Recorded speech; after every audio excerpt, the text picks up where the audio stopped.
ఎఫెసీ పత్రిక మొదటి అధ్యాయం, ఎఫెసీ పత్రిక మొదటి అధ్యాయం 3వ వచనము చదువుతున్నాను. అది చదివిన తర్వాత కొన్ని సంగతులు మనం విందాం. ఎఫెసీ పత్రిక మొదటి అధ్యాయం 3వ వచనం. మన ప్రభువైన యేసుక్రీస్తు యొక్క తండ్రి యగు దేవుడు స్తుతింపబడును గాక. ఆయన క్రీస్తునందు పరలోక విషయములలో ఆత్మ సంబంధమైన ప్రతి ఆశీర్వాదమును మనకు అనుగ్రహించాడు. మరలా ప్రార్థన చేసుకుందాం. ప్రేమ కలిగిన మా తండ్రి, వందనాలు, స్తోత్రాలు. ఇంతవరకు మీరు మాతో ఉన్నారు, స్తోత్రాలు. మరొకసారి నీ లేఖనాల దగ్గరికి వచ్చాం. మీరు మాతో మాట్లాడి మహిమ, ఘనత, ప్రభావాలు పొందుదురని మా ప్రభువును మా రక్షకుడైన యేసుక్రీస్తు వారి ద్వారా ప్రార్థించి వేడుచున్నాము తండ్రి, ఆమేన్. మనము యేసుక్రీస్తు ప్రభువారు గూర్చినటువంటి సంగతులు మనం వింటూ వస్తున్నాం. గత రాత్రి యేసుక్రీస్తు ప్రభు యొక్క పునరుద్ధానము గూర్చిన సంగతులు మనం ధ్యానం చేశాం. యేసుక్రీస్తు పునరుద్ధానం ద్వారా మనకు ఏమి మనము నేర్చుకోగలవలసి వచ్చినదో అవన్నీ సంగతులు మనం జ్ఞాపకం చేసుకున్నాం. ఇప్పుడు యేసుక్రీస్తు ప్రభు యొక్క జీవితం ద్వారా మనకు కలిగిన ఆశీర్వాదాలు, అనగా యేసుక్రీస్తు ప్రభు యొక్క జీవితము అంటే ఒకటి, ఆయన పుట్టుక ద్వారా మనకు కలిగిన ఆశీర్వాదం. 2, ఆయన జీవితం ద్వారా మనకు కలిగిన ఆశీర్వాదం. 3, ఆయన శిలువ ద్వారా మనకు కలిగిన ఆశీర్వాదం. 4, ఆయన పునరుద్ధానం ద్వారా మనకు కలిగిన ఆశీర్వాదం. 5, ఆయన ఆరోహణము ద్వారా మనకు కలిగిన ఆశీర్వాదం. తర్వాత 6వదిగా ఆయన తండ్రి యొద్ద ఉండుట ద్వారా మనకు కలిగిన ఆశీర్వాదం. 7వదిగా ఆయన 2వ రాకడ ద్వారా మనకు కలిగే ఆశీర్వాదం. ఇవన్నీ రోజు అవ్వగానే యేసుక్రీస్తు ప్రభు వారు గూర్చినటువంటి ఆశీర్వాదాలు ఒక 2 సంగతులు మనం ఈ రాత్రి విందాం. యేసుక్రీస్తు ప్రభు పరలోక సంబంధమైన ప్రతి ఆశీర్వాదాన్ని మనకు తెచ్చాడు. మనం భూలోకంలో ఉన్నాం. భూలోకంలో ఉన్న మనకు పరలోక సంబంధమైన ఆశీర్వాదాలు తెచ్చింది ఎవరంటే ప్రభు అయిన యేసుక్రీస్తు. ఇప్పుడు యేసుక్రీస్తు వారు చాలామందికి అర్థం కాని విషయం ఏంటంటే, మనం పరలోకానికి ఎలాగ వెళ్ళలేం. ఒక మానవుడిగా ఉండి మనం పరలోకానికి వెళ్ళలేం. కానీ దేవుడు పరలోకం నుండి ఆశీర్వాదాలను తీసుకొని లోకానికి వచ్చాడు. యేసుక్రీస్తు ప్రభువారే ఆయన ఆశీర్వాదాలు తీసుకొని లోకానికి వచ్చాడు. అందుకని ఆయన పుట్టుకలో మనకు ఆశీర్వాదాలు, చాలా ఆశీర్వాదాలు ఉన్నాయి. మనకు తెలిసిన కొన్ని సంగతులు మనం విందాం. అందులో మొదటిది, ప్రభువారు ఈ లోకానికి తీసుకుని వచ్చిన మొట్టమొదటి ఆశీర్వాదము ఏమిటి అంటే రక్షణ. యేసు ప్రభువారు ఈ లోకానికి తీసుకొచ్చిన మొదటి ఆశీర్వాదం ఏంటి? రక్షణ. చూడండి, మత్తయి సువార్త మొదటి అధ్యాయం 21వ వచనం. మత్తయి సువార్త మొదటి అధ్యాయం 21వ వచనం. ఆమె ఒక కుమారుని కనును, తన ప్రజలను వారి పాపముల నుండి ఆయనే రక్షించును గనుక ఆయనకు యేసు అని. ఇప్పుడు మానవుడు, భూలోకంలో ఉన్న మానవుడికి రక్షణ అనేది లేదు. ఎందుకంటే మానవుడు తనకు తానుగా రక్షించుకోలేడు, తన ప్రయత్నాల వల్ల రక్షణ పొందలేడు. కనుక యేసుక్రీస్తు ప్రభువారు పరలోకము నుండి భూలోకానికి దిగి వచ్చి మనకేం తీసుకొచ్చాడంటే రక్షణ తీసుకొచ్చాడు. అనగా యేసు ప్రభు ద్వారా మనకు కలిగిన అద్భుతమైన ఆశీర్వాదం ఏమిటి అంటే రక్షణ. రక్షణ ఎవరికి కావాలి? బైబిల్ చెప్తుంది. ఏమండి, ఈ లోకంలో ఉన్న ప్రతి మానవుడు కూడా పాపం వల్ల వచ్చు జీతమైన మరణానికి లోనై మరణము ద్వారా నరకానికి వెళ్ళిపోతున్నాడు. కనుక ఆ నరకానికి వెళ్ళిపోకుండా ప్రతి మానవుణ్ణి రక్షించడానికి యేసుక్రీస్తు ప్రభు వారి లోకానికి రక్షకుడిగా వచ్చాడు. అనగా యేసు ప్రభు రావడం ద్వారా మానవుడు నరకానికి వెళ్లకుండా ఆగగలుగుతున్నాడు. అంటే నరకంలో పడకుండా యేసు ప్రభు వారు సహాయపడుతున్నాడు. అయితే వినండి, రాత్రి యేసు ప్రభు ఈ లోకానికి రావడం ద్వారా మనకు కలిగిన మొదటి ఆశీర్వాదం రక్షణ. ప్రియమైన వారారా, రక్షణ పొందారా?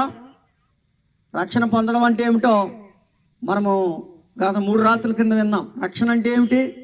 1, పాపముల నుండి రక్షించుట. 2, నూతన స్వభావము కలిగించుట.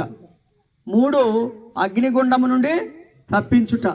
4, పరలోక రాజ్యము చేర్చుట. ఇది రక్షణ అంటే. రక్షణ అంటే ఈ 4 మాటలు మనం కరెంట్ ఆఫీస్ దగ్గర కాలనీలో విన్నాం. రక్షణ అంటే ఏంటంటే పాపముల నుండి రక్షించుట. 2వది తీతుపత్రికలో చెప్పాడు, నూతన స్వభావమును కలిగించి రక్షించుట. దానియేలు గ్రంథంలో చెప్పాడు, అగ్నిగుండము నుండి తప్పించి రక్షించుట. తిమోతి పత్రికలో చెప్పాడు, 2వ పత్రికలో, పరలోక రాజ్యమును చేర్చుట. ఇది రక్షణ అంటే. అయితే ఒక వ్యక్తి అగ్నిగుండం తప్పించుకోవాలంటే, ఒక వ్యక్తి పరలోక రాజ్యం చేరాలంటే ఏం కావాలి? రక్షణ కావాలి. చదవండి, ఎందుకైనా మంచిది. దానియేలు గ్రంథం 3వ అధ్యాయం చదివాం, కానీ మరొక్కసారి అవసరం మేరకు చదువుదాం. దానియేలు గ్రంథం 3వ అధ్యాయం 17వ వచనం అనుకుంటా, చూడండి. మేము సేవించుచున్న దేవుడు మండుచున్న వేడిమి గల అగ్నిగుండము నుండి మమ్మను తప్పించి రక్షించుటకు. రక్షణ అంటే ఏంటంటే అగ్నిగుండం తప్పించడం అండి. ప్రియ స్నేహితులారా, అగ్నిగుండం ఉంది, బగబగమండే అగ్నిగుండం. ఏమండి? ఆరిపోని అగ్నిగుండం. ఆ అగ్నిలో పడినవాడు తప్పించుకోలేడు. ఏమండి? అగ్ని ఆరదు, పురుగు చావదు. కాబట్టి రక్షణ అంటే ఏంటంటే అగ్నిగుండము నుండి తప్పించుట. ఏ వ్యక్తి అయినా అగ్నిగుండం నుంచి తప్పించుకోగలడా అంటే తనకు తాను ఎవరు తప్పించుకోలేరు.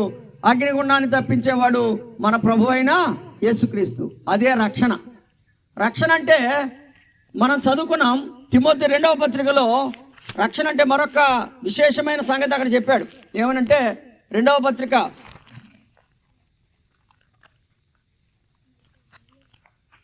8వ అధ్యాయం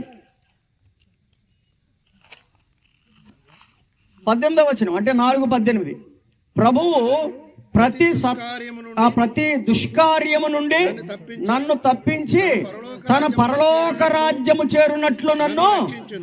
రక్షణ అంటే పరలోక రాజ్యం చేర్చడం. ఈ లోకం మాయ.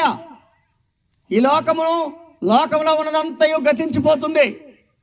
ఏమంటే ఆకాశము భూమి మిక్కటమైన వేండ్రముతో పోబోతున్నాయి. అయితే పంచభూతాలు లయమైపోబోతున్నాయి. ఇవన్నిటినీ మించి ఒక భయంకరమైనటువంటి నరక శిక్షకు మానవుడు వెళ్ళిపోబోతున్నాడు.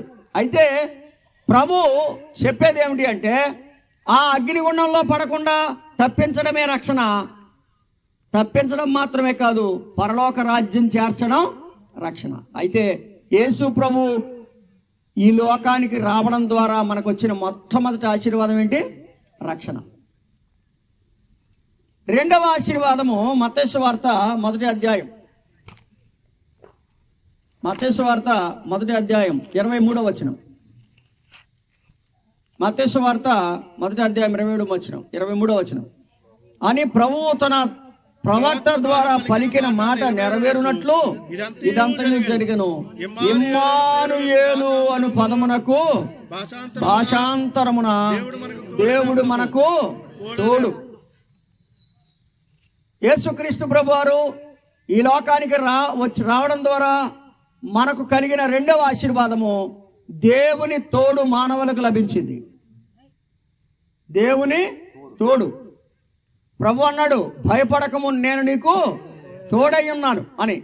ఆయన తోడుగా ఉన్న దేవుడు. దేవుడు మనకు ఎల్లప్పుడూ, దేవుడు మనకు ఎల్లప్పుడూ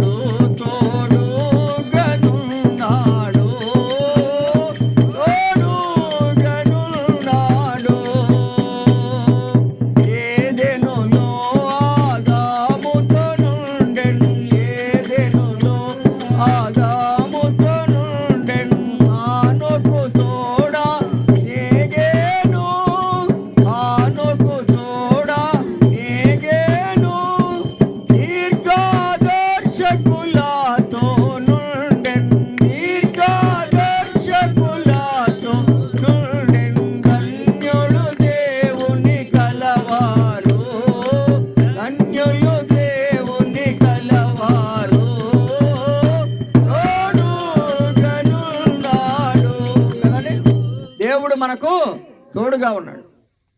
యేసుక్రీస్తు ప్రభువారు ఈ లోకానికి రావడం ద్వారా మనకు తీసుకుని వచ్చిన రెండవ ఆశీర్వాదం దేవుని తోడు మనుషులతో కూడా ఉంది. అదే లేఖనాల్లో మనం చదువుతాం, ఆయన తోడు మనతో ఉంది. ఎంతకాలం అంటే నేను సదాకాలము మీతో కూడా ఉన్నాను అన్నాడు. ఎంతకాలం? సదాకాలం. అంటే ఇప్పుడు మన తల్లిదండ్రులు కొంతకాలమే మనతో ఉంటారు, లేకపోతే భార్య భర్త కొంతకాలమే ఒకరికొకరు తోడుగా ఉంటారు. కానీ ప్రభువారు ఎంతకాలం తోడు అంటే మత్తయి సువార్త 28వ అధ్యాయం 26వ వచనం. మత్తయి సువార్త 28వ అధ్యాయం 26వ వచనం. ఏమండి, నేను మీకు ఏ ఏ సంగతులు ఆజ్ఞాపించితినో వాటన్నిటినీ గైకొనవలెనని వారికి బోధించుడి. ఇదిగో యుగ సమాప్తి వరకు సదాకాలము మీతో కూడా ఉన్నాను అని వారితో చెప్పిన. ఎంతకాలం తోడు? సదాకాలం తోడు, కొంతకాలం కాదు. కాబట్టి యేసు ప్రభువు ఈ లోకానికి రావడం ద్వారా కలిగిన మొదటి ఆశీర్వాదం రక్షణ, రెండవ ఆశీర్వాదం దేవుని తోడు. ప్రియమైన వాళ్ళారా, దేవుని తోడు నీకు కావాలా? యేసు ప్రభువా నేను పాపిని ఒప్పుకోండి, ప్రభువు తోడుగా ఉంటాడు. దేవుని యొక్క రక్షణ నీకు కావాలా? యేసు ప్రభువా నేను పాపిని ఒప్పుకోండి, ఆయన మిమ్మును రక్షిస్తాడు. కాబట్టి యేసు ప్రభువారు ఈ లోకానికి రావడం ద్వారా మొదటి ఆశీర్వాదం రక్షణ అయితే, రెండవ ఆశీర్వాదం దేవుని తోడైతే, మూడవ ఆశీర్వాదం చూడండి. లేఖనాలలో మనము చాలా సంగతులు గమనించవచ్చు. లూకాసు వార్తకు రండి. లూకాసు వార్త 2వ అధ్యాయం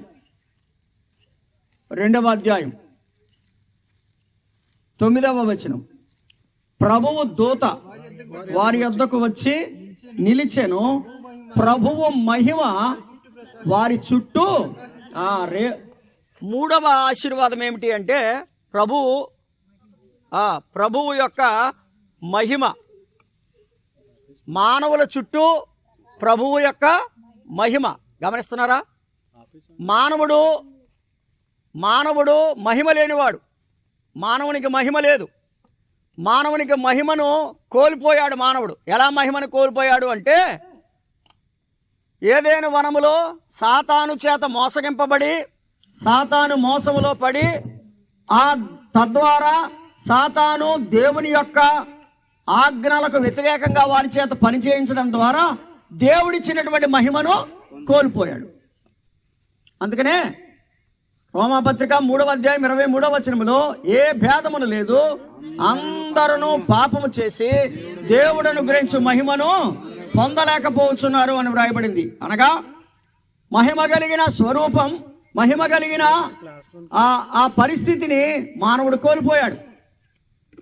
ఎలా కోల్పోయాడు అంటే, మానవుడు దేవుని ఆజ్ఞని మీరి మహిమను కోల్పోయాడు. అయితే ఈ మహిమను తిరిగి ఇవ్వడానికి యేసుక్రీస్తు ప్రభువారు ఈ లోకానికి వచ్చాడు.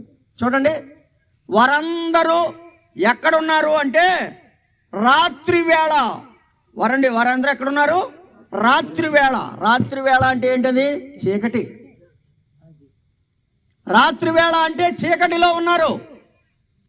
చీకటిలో ఉన్న ఆ వ్యక్తులకు, ఏమండి, చీకటిలో ఉన్న ఆ వ్యక్తులకు ప్రభువు వారి చుట్టూ ఏం ప్రకాశింపజేశాడు? వెలుగు. వెలుగంటే కాదు, మహిమ. ఏమన్నాడండి? మహిమను ప్రకాశింపజేశాడు. అంత మాత్రమే కాదు, చూడండి, ఆ లూకాసు వార్త 1వ అధ్యాయం 76, 79 వచనాలు కలిసి ఉన్నాయి. 76, 79 వచనాలు కలిసి ఉన్నాయి. ఆకరణ చదువుకుందాం. చూడండి, మన పాదములను సమాధాన మార్గములోనికి నడిపించున్నట్లు చీకటిలోను మరణ ఛాయలోను కూర్చుండు వారికి వెలిగిచ్చుటకై. కదండి, ఆ మహావాత్సల్యము చీకటిలోను మరణాంధకారములోను కూర్చున్న వారికి వెలిగిచ్చుటకై ఆ మహావాత్సల్యము బట్టి పైనుండి మనకు అరుణోదయ దర్శనము అనుగ్రహించబడిను. పైనుండి మనకేం అనుగ్రహించబడింది? అరుణోదయ దర్శనం. గమనిస్తున్నారా? ఒకటి యేసుక్రీస్తు ప్రభువారు ఈ లోకానికి రావడం ద్వారా మనకు కలిగిన మొదటి ఆశీర్వాదం రక్షణ, రెండవ ఆశీర్వాదము దేవుని తోడు, మూడవ ఆశీర్వాదము మహిమ. ఎవరికి మహిమ? మహిమను కోల్పోయిన వారికి మహిమ, అనగా చీకటిలో ఉన్నవారికి మహిమ, మరణ ఛాయలో ఉన్నవారికి మహిమ, అనగా దేవుడిచ్చేటువంటి మహిమ యేసుక్రీస్తు ప్రభు ద్వారానే మనం పొందగలుగుతున్నాం. మానవుడు పోగొట్టుకున్న మహిమను మరలా తిరిగి ఎవరిచ్చారు? యేసు ప్రభు వారు మరలా తిరిగి మానవునికి అనుగ్రహించాడు. కాబట్టి ఏదేను వనములో కోల్పోయిన మహిమ తిరిగి మనం పొందాలంటే ఎవరు కావాలి? యేసు ప్రభు రావాలి. కాబట్టి యేసు ప్రభు ఎందుకు వచ్చాడంటే మానవుడు కోల్పోయిన మహిమను తిరిగి మానవునికి ఇవ్వడానికి లోకానికి వచ్చాడు.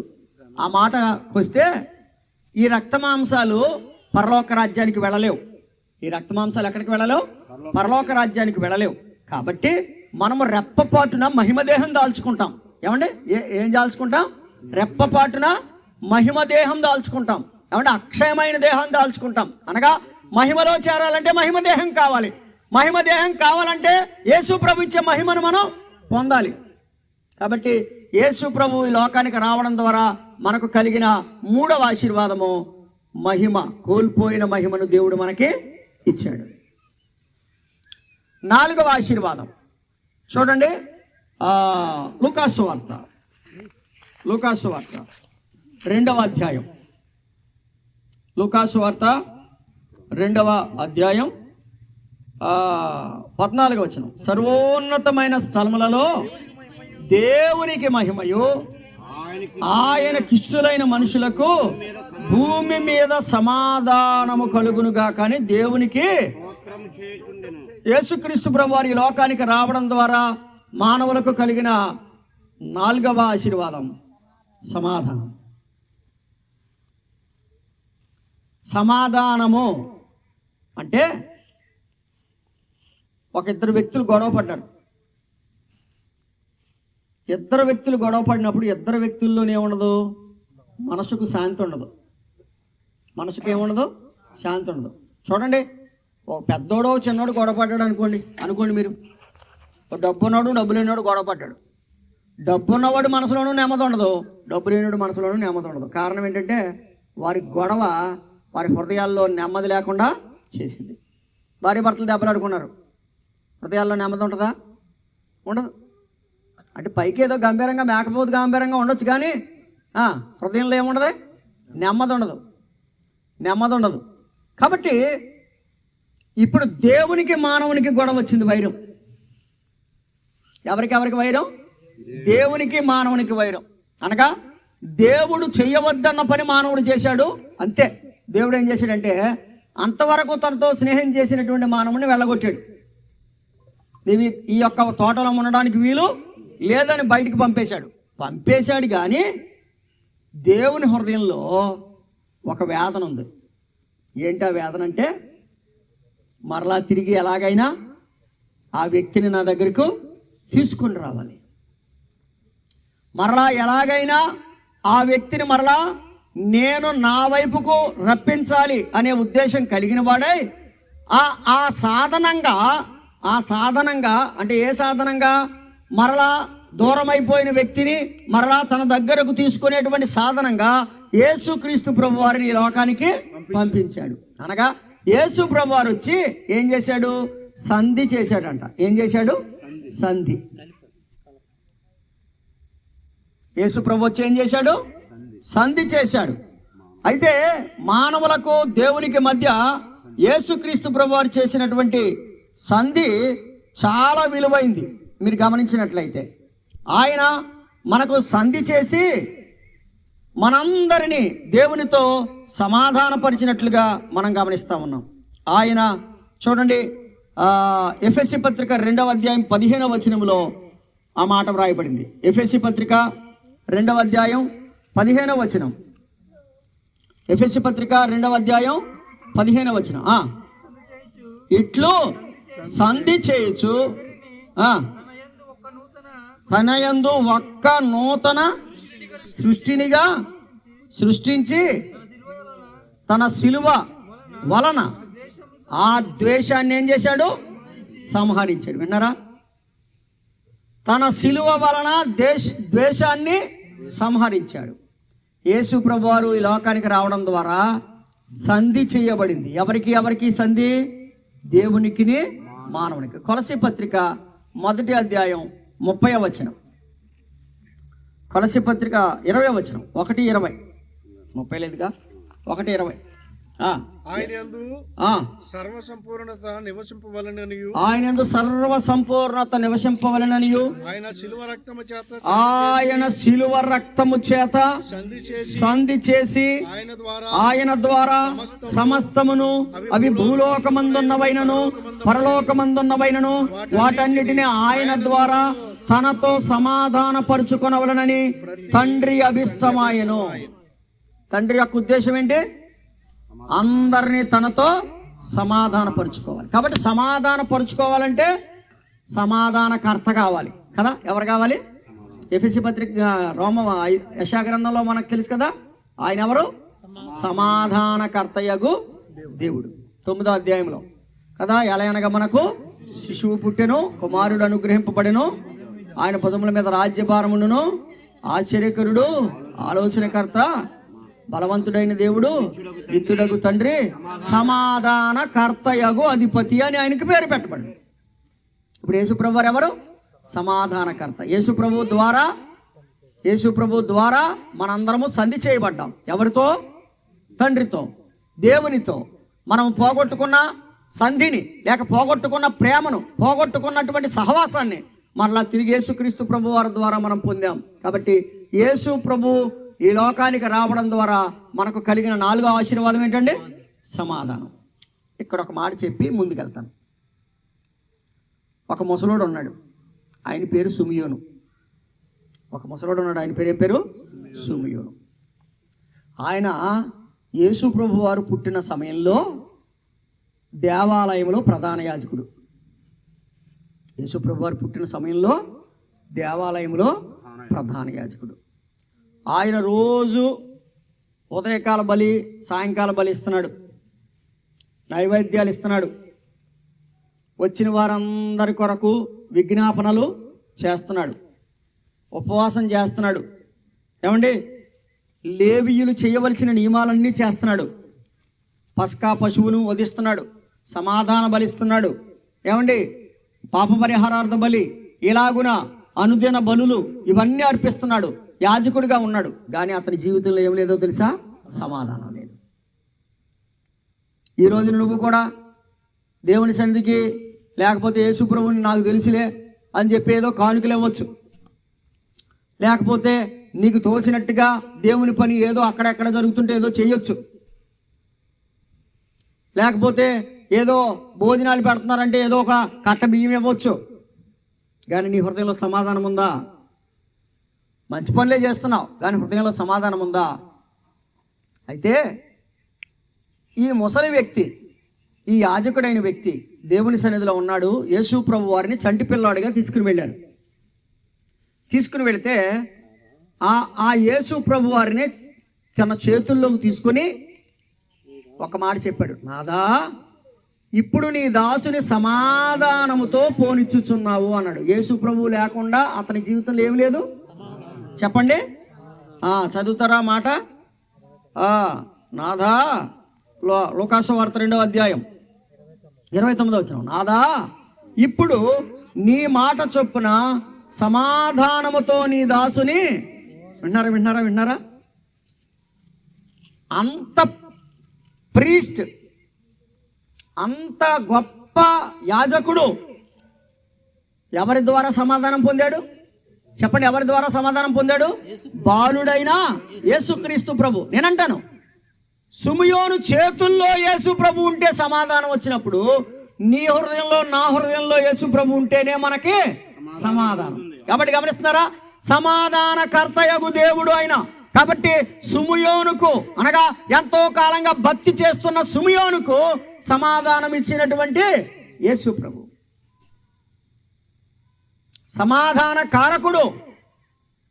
అందుకనే అదే పేజీ కూడా తిప్పాల్సిన అవసరం లేకుండా లూకాసు వార్త 1వ అధ్యాయం 76, 79 వచనాలు కలిసి ఉన్నాయి కదా. తన ప్రజలకు రక్షణ జ్ఞానము అనుగ్రహించున్నట్లు ఆయన మార్గములను సిద్ధపరచుటకై నీవు ప్రభువుకు ముందుగా నడుతువు. అక్కడ చూడండి, మన పాదములను సమాధాన మార్గములోనికి నడిపించున్నట్లు. ఏ మార్గములోకి? మన పాదాలు సమాధాన మార్గంలోనికి నడిపించినట్లు. ఇది యోహాను గురించి చెప్పబడిన మాటే, కానీ యోహాను కూడా ఏం చేశాడు? ప్రజలను సమాధాన మార్గంలోనికి నడిపించాడు. యేసు ప్రభు సిమియోను చేతుల్లోకి వెళ్ళగానే ఏమండి, సిమియోను వచ్చింది. సిమియోని జీవితంలో సమాధానాన్ని యేసు ప్రభు ద్వారా పొందుకున్నాడు. కాబట్టి యేసు ప్రభు ఈ లోకంలోకి రావడం ద్వారా ఏం ఆశీర్వాదాలు వచ్చినాయి చెప్పండి? 1, రక్షణ ఆశీర్వాదం. 2, తోడు అనగా దేవుని తోడు అనే ఆశీర్వాదం వచ్చింది. 3, మహిమ అనగా కోల్పోయిన మహిమను యేసుక్రీస్తు ప్రభు వారు మళ్ళా తిరిగి మనకు ఇచ్చారు.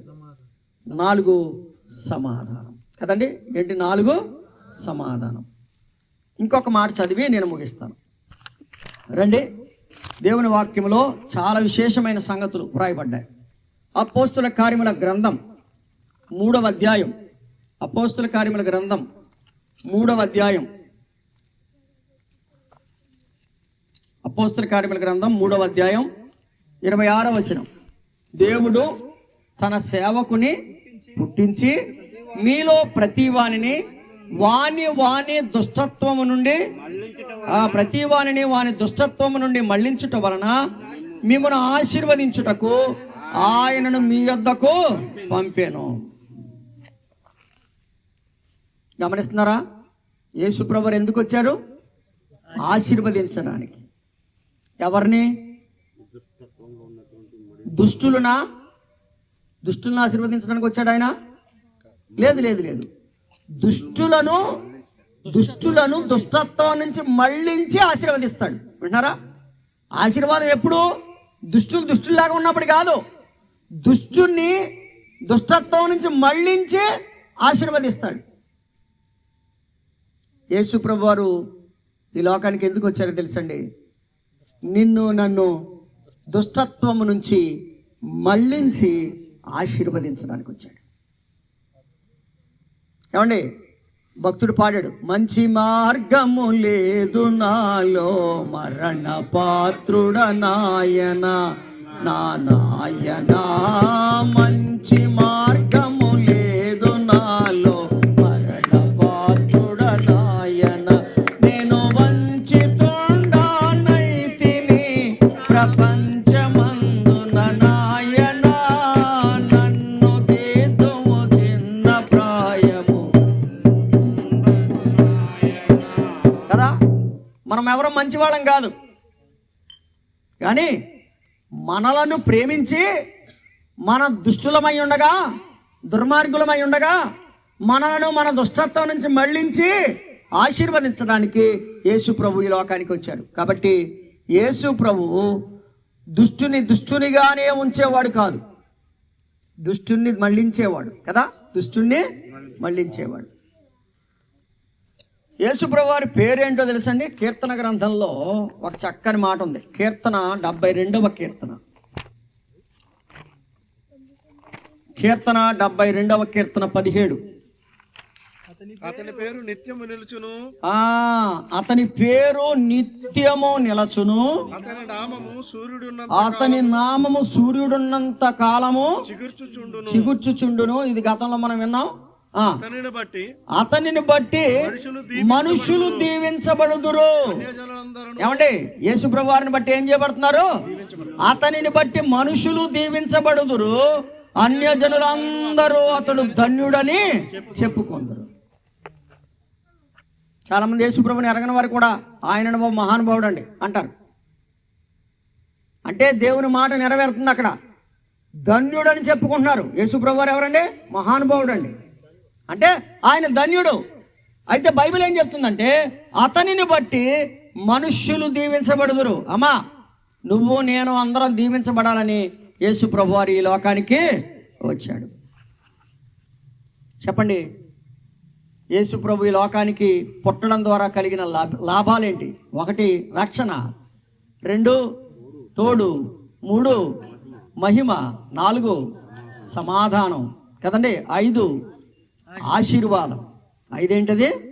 ఎలా ఆశీర్వాదం? దుష్టత్వం నుంచి మళ్ళించుట ద్వారా ఆశీర్వాదం. 6వదిగా ఈ మాట మనందరికీ తెలుసు. లూకాసు వార్త 2వ అధ్యాయం మరలా చదువుదాం. లూకాసు వార్త 2వ అధ్యాయం 10వ వచనం. ఇదిగో ప్రజలందరికీ కలగబోవు మహా సంతోషకరమైన సువర్తమానము కదండి. యేసు ప్రభు పుట్టడం ద్వారా ప్రజలందరికీ ఏమిటట? సంతోషం. అంటే ప్రజలందరూ కూడా దుఃఖంలో ఉన్నారు. దుఃఖంలో ఉన్న మానవునికి సంతోషాన్ని కలిగించింది యేసుక్రీస్తు ప్రభు యొక్క జన్మము. ఎందుకంటే ఈ మాట చదువుదాం రండి. యెషయా గ్రంథం 61వ అధ్యాయం. యెషయా గ్రంథం 61వ అధ్యాయం 1వ వచనం. ప్రభువగు యెహోవా ఆత్మ నా మీదకి వచ్చి ఉన్నది, దీనులకు సువార్త ప్రకటించుటకును యెహోవా నన్ను అభిషేకించెను, నలిగిన హృదయము గల వారిని. ఏమండి, ఎవరిని? అంటే నలిగిపోయిన వాడికి యేసు ప్రభు యొక్క జన్మము సంతోషం. నలిగిపోయిన వారికి సంతోషం. నలిగిన హృదయము గల వారిని దృఢపరచుటకును, చెరలోనున్న వారికి విడుదల. అంటే పాపపు చెరలో ఉన్న వారికి విడుదల, బంధింపబడిన వారికి విముక్తిని ప్రకటించుటకును, యెహోవా హితవత్సరమును మన దేవుని ప్రతిదండన దినమును ప్రకటించుటకును, దుఃఖాక్రాంతులందరినీ. ఇప్పుడు చెప్పండి, మానవులు ఎక్కడున్నారు? దుఃఖాక్రాంతులై ఉన్నారు. దుఃఖాక్రాంతులైన మానవునికి ఇదిగో ప్రజలందరికీ కలగబోవు మహా సంతోషకరమైన. కాబట్టి నువ్వు ఏ దుఃఖంలో ఉన్నా సరే ప్రభు నిన్ను ఓదార్చగలడు. నీకు ఆరోగ్య సంబంధమైన దుఃఖమా? ప్రభు తప్పకుండా నిన్ను ఓదార్చి సహాయం చేయగలడు. ఆర్థిక సంబంధమైన దుఃఖమా? ఖచ్చితంగా ప్రభువునికి సహాయం చేయగలడు. ఏమండి, నువ్వే దుఃఖంలో ఉన్నా ప్రభువునికి సహాయం చేయగలడు. అందుకని అక్కడ అంటాడు, ఏమండి, దుఃఖాక్రాంతులందరినీ ఓదార్చుటకు సియోనులో దుఃఖించు వారికి ఉల్లాస వస్త్రం. ఏమండి ఎవరికి? అందుకనే చెప్పండి, ఇదిగో ప్రజలందరికీ కలగబోవు మహా సంతోషకరమైన సువర్తమానము నేడు నేను మీకు తెలియజేస్తున్నాను. దావీదు పట్టణమందు నేడు రక్షకుడు మీ కొరకు పుట్టి ఉన్నాడు. కాబట్టి యేసుక్రీస్తు ప్రభు వారి యొక్క మొదట పుట్టుక ద్వారా మనందరికీ ఏం కలిగింది? సంతోషం కదండి. ఏం కలిగింది? సంతోషం. దుఃఖితులందరికీ సంతోషం. కాబట్టి ఇంకొక మాట చెప్పేసి నేను ముగిస్తాను. 61వ అధ్యాయంలోనే ఒక మాట వ్రాయబడింది, 3వ వచనం. సియోనులో దుఃఖించు వారికి ఉల్లాస వస్త్రము ధరింప చేయుటకును, బూడిదకు ప్రతిగా పూదండను, దుఃఖమునకు ప్రతిగా ఆనంద తైలమును, భారభరితమైన ఆత్మకు ప్రతిగా స్తుతి వస్త్రమును ఇచ్చుటకు ఆయన నన్ను పంపి ఉన్నాడు.